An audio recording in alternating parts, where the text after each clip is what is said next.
your lucky day. You're so lucky. You're full of luck. It's your lucky day. No, it wasn't Sarah's lucky day. It was a setup for a classic $20 distraction scam.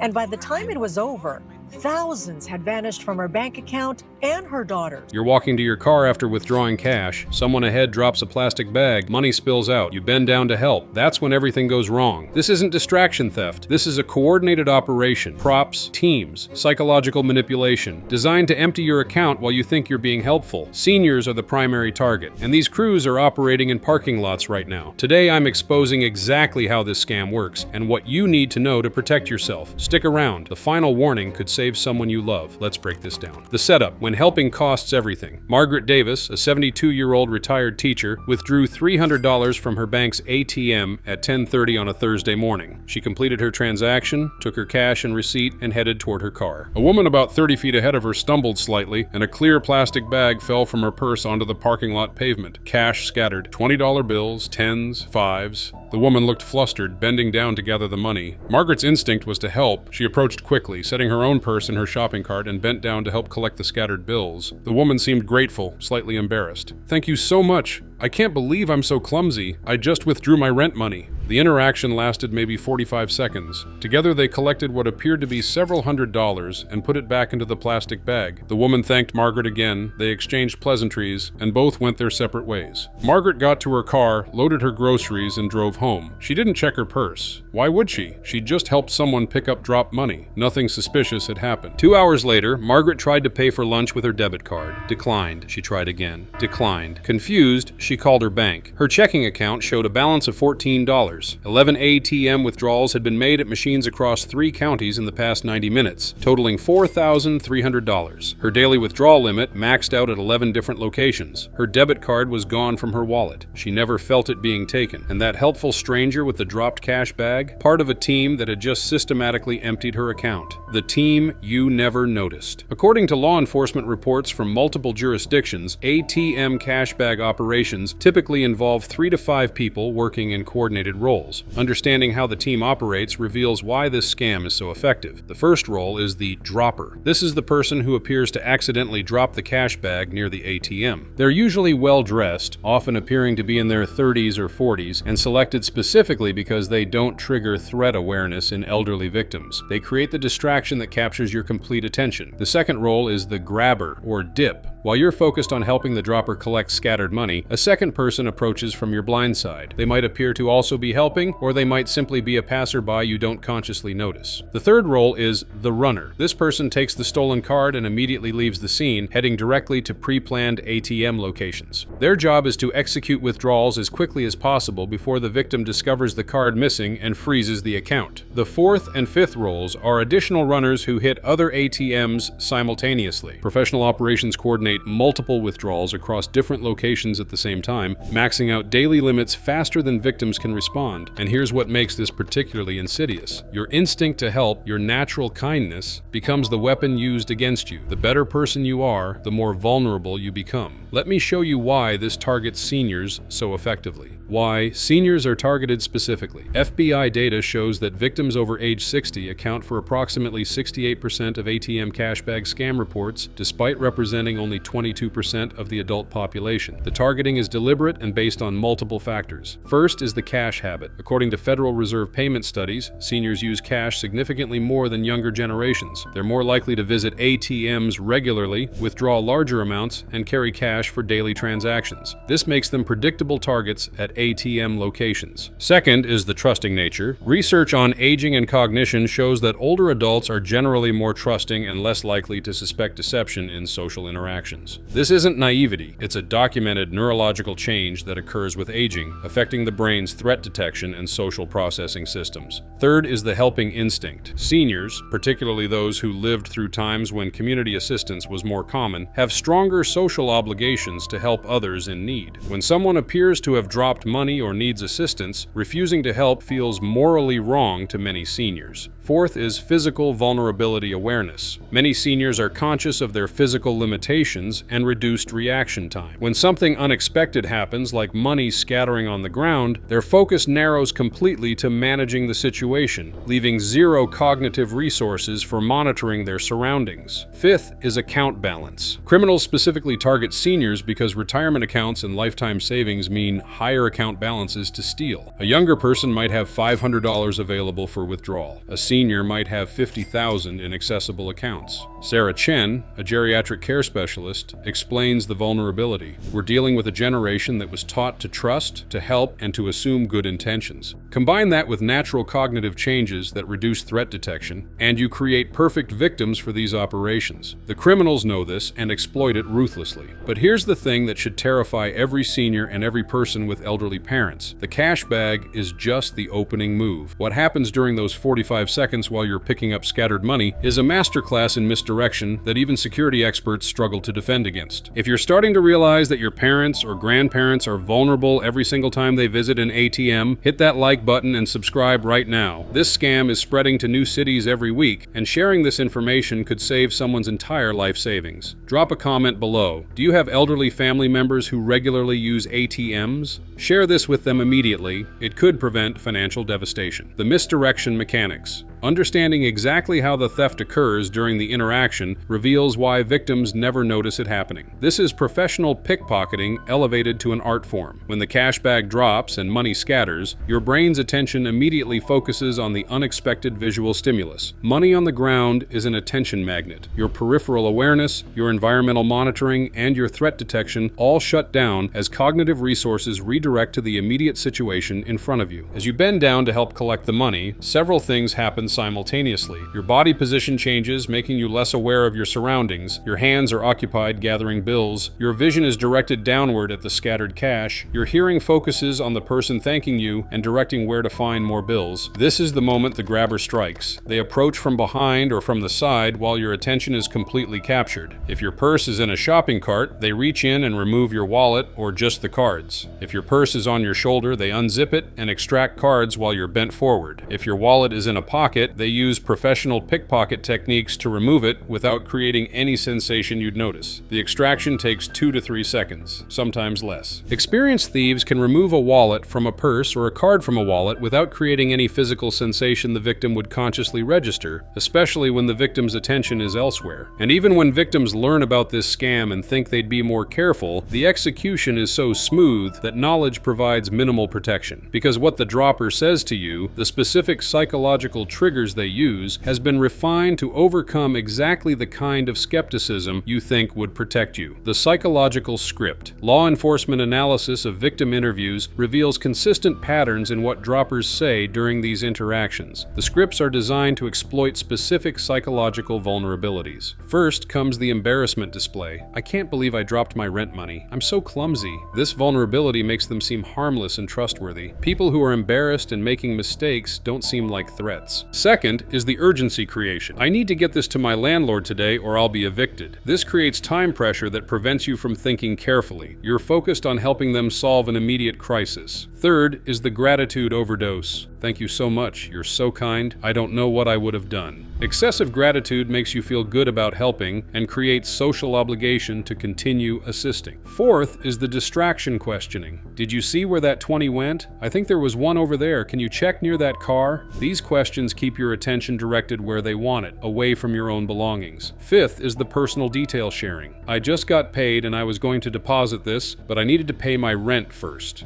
These details make them seem real, trustworthy, and honest. Scammers don't share personal information, right? Wrong. These details are fabricated specifically to build false trust. Sixth is the equality framing. We almost have it all. Just a few more bills. The word "we" creates a partnership feeling, making you feel invested in successfully helping them complete the task. And the props, the cash bag, and the scattered money? That's been A/B tested by criminals to find exactly the right visual that creates maximum distraction with minimum suspicion. Real money scattered on pavement is impossible to ignore. Your eyes track it automatically. Your brain categorizes it as urgent. And while you're focused on those bills, you're completely blind to the theft happening behind you. The speed of the drain. Once criminals have your debit card, the timeline is brutally efficient. Understanding the speed helps explain why recovery is so difficult. Within 0 to 5 minutes of the theft, the runner receives the stolen card and heads to the first ATM. They already know the route. They've mapped the locations with the shortest driving distances. Some operations use multiple runners simultaneously to hit multiple ATMs at once. Within 5 to 15 minutes, the first withdrawal occurs. They attempt your daily limit at the first machine. If it goes through, they immediately move to the next location. Some ATMs have per-transaction limits, but not per-location limits for daily totals, which these criminals exploit. Within 15 to 45 minutes, they've hit 3 to 5 ATMs if they're using a single runner. If they're using multiple runners, they can hit 10 or more ATMs simultaneously across a wide geographic area. Within 45 to 90 minutes, they've typically maxed out your daily withdrawal limit across multiple locations. The average victim loses between $3,000 and $8,000 during this window, depending on their daily limit and account balance. The speed is critical because criminals know that the moment you discover your card missing and contact your bank, their window closes. Every second counts. Professional operations have refined their routes and timing to extract maximum cash in minimum time. And here's the cruelest detail. Some operations monitor the victim after the theft.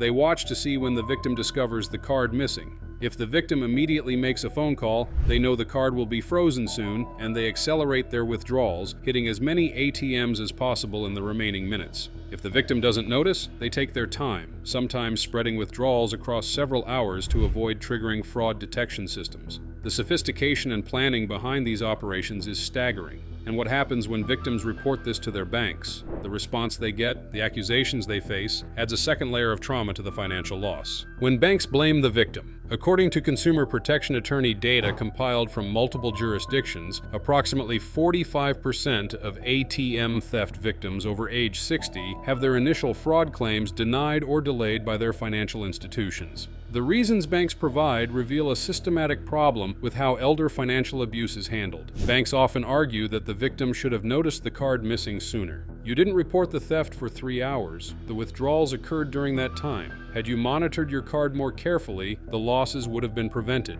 This blame the victim approach ignores the reality that most people don't check for their debit card every 15 minutes. Second, they question how the card was stolen without the victim noticing. You claim your card was pickpocketed, but you didn't feel anything, didn't see anyone suspicious, and can't identify who took it. Without evidence of theft, we cannot verify your claim. This ignores the professional skill level of organized theft operations. Third, they point to the lack of forced entry or violence. Your wallet wasn't stolen through force or threat. You voluntarily placed your purse in a position where it could be accessed. This represents negligence in protecting your card.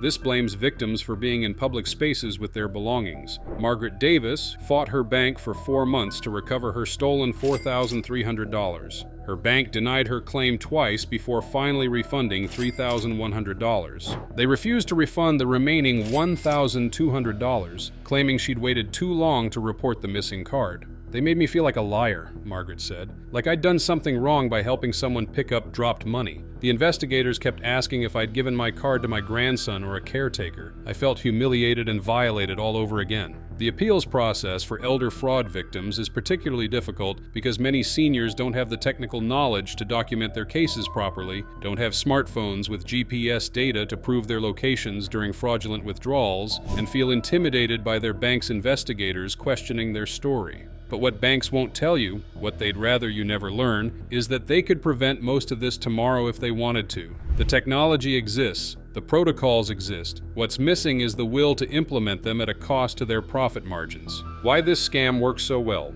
The ATM cashback scam succeeds because it exploits fundamental aspects of human psychology and social behavior, particularly in older adults. First is the Good Samaritan instinct. Helping someone who dropped money feels morally obligatory to most people, especially seniors raised with strong community values. Refusing to help would feel wrong, selfish, and contrary to their values. Second is the trust bias. Research on aging shows that older adults have more difficulty detecting deception and are more likely to trust faces and situations that younger adults would question. This isn't gullibility, it's a documented neurological difference in how aging brains process social information.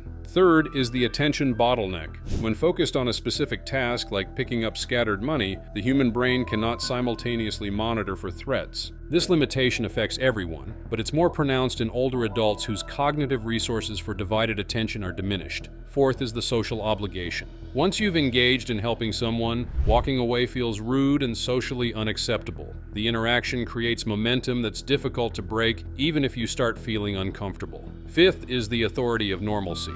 ATM parking lots are familiar, routine environments. Seniors have used the same ATMs for years without incident. The environment itself creates a false sense of security that lowering their guard is acceptable. Sixth is the isolation factor. Many seniors live alone, have limited social interaction, and value the brief human connections that occur during daily activities. A pleasant interaction while helping someone creates positive social feelings that override threat awareness. And the criminals know all of this. They've studied what works. They've refined their approaches. They target seniors specifically because seniors' neurological makeup, social values, and life circumstances create maximum vulnerability. How to actually protect yourself and your loved ones. Defending against ATM cash bag scams requires changing behavior patterns and maintaining specific protocols around ATM use. First, and most critical, never set down your purse, wallet, or shopping cart while helping anyone near an ATM. If someone drops something and appears to need help, keep your belongings on your body, zippered and secure. Help if you want to help, but maintain physical control of your valuables at all times. Second, maintain 360-degree awareness before, during, and after ATM use. Look around before approaching the machine. Note who's in the area. If anyone approaches while you're at the ATM or immediately after, be specifically aware of where your belongings are and who might be near them. Third, complete your ATM transaction and immediately return your card to your wallet. Verify visually that your card is secure before leaving the ATM area. Don't get distracted by conversations, dropped items, or requests for help until your card is secured. Fourth, if someone drops money or appears to need help immediately after you've used an ATM, be specifically suspicious. This exact scenario is a known theft operation. You can offer to call security or staff for them without personally engaging in picking up items while your belongings are vulnerable. Fifth, use ATMs inside bank branches during business hours when possible. Indoor ATMs with staff present are significantly less targeted by theft teams. The presence of bank employees and tighter security makes these operations more difficult. Sixth, set up real-time transaction alerts on your account. Every ATM withdrawal should generate an immediate notification to your phone. If you're walking to your car and you get an alert for a withdrawal you didn't make, you know instantly your card was stolen. Seventh, check for your debit card immediately after any interaction with strangers near an ATM. Before you get in your car, before you leave the area, physically verify your card is still in your wallet. This 2-second check could save thousands. Eighth, establish lower daily ATM withdrawal limits. Contact your bank and set limits appropriate to your actual needs. If you typically withdraw $100 to $200 at a time, set your daily limit at $300. This limits the damage if your card is stolen. Robert Martinez, a 75-year-old who successfully avoided this scam, described his awareness. "A woman dropped a bag with money right after I used the ATM. My grandson had told me about this exact scam the week before. I told her I'd help her, but I kept my wallet in my front pocket with my hand on it the entire time. When I got to my car, I checked immediately and my wallet was still there. But I wondered if someone had tried, and I'd prevented it just by being aware." Robert's knowledge and vigilance likely saved him from losing thousands. But this level of awareness requires specific education about the scam that most seniors never receive. These protections aren't about being paranoid. They're about understanding that criminals have studied human behavior and designed operations specifically to exploit natural kindness and helping instincts. Protecting yourself means recognizing the attack pattern and maintaining security even when your instinct says to help. Now, you might think law enforcement is cracking down on these operations, that police are arresting these teams and shutting them down. But the reality of what law enforcement can actually do about this scam and why arrests are so rare is far more frustrating than you'd imagine. What law enforcement can't tell you, police departments across the country have issued warnings about ATM cash bag operations, but prosecution rates remain extremely low for reasons that reveal systemic gaps in fraud prevention. First is the evidence problem. By the time victims report the theft, the cash bag team has dispersed. Security camera footage might show the interaction, but it rarely captures the actual moment of theft. Without clear evidence of the card being taken, Proving criminal intent is difficult. Second is the identification challenge. Victims can usually describe the dropper who they interacted with directly, but they often have zero memory of the grabber who actually stole the card because that person was outside their conscious awareness. Without identification of the actual thief, prosecution is nearly impossible. Third is the jurisdictional complexity. The theft occurs in one jurisdiction, but the ATM withdrawals happen across multiple jurisdictions, sometimes across state lines. Coordinating investigation and prosecution across multiple police departments and court systems is resource-intensive and often falls apart. Fourth is the disposal problem. Stolen cards are typically used and discarded within hours. By the time police investigate, the physical evidence is gone. The cards are destroyed or thrown away in random locations, leaving no forensic trail. Fifth is the prosecution priority issue. These cases rarely involve violence. The dollar amounts per victim average in the mid-thousands rather than tens of thousands, and the resource investment required for prosecution is high relative to the recovery potential. Many prosecutors decline to pursue these cases unless they're part of a larger organized crime investigation. Law enforcement recommendations focus almost entirely on prevention and victim awareness because the reactive investigation approach has proven largely ineffective. By the time police are involved, the crime is complete, the evidence is minimal, and the perpetrators are untraceable. This reality means seniors cannot rely on police protection from these scams. Prevention through awareness and behavioral change is the only reliable defense. If this video opened your eyes to a threat targeting you or your loved ones, share it immediately with every senior you know. This information could save someone's entire retirement savings. Subscribe to this channel and hit that notification bell so you never miss critical scam alerts targeting vulnerable populations. Stay vigilant out there. I'll see you in the next one.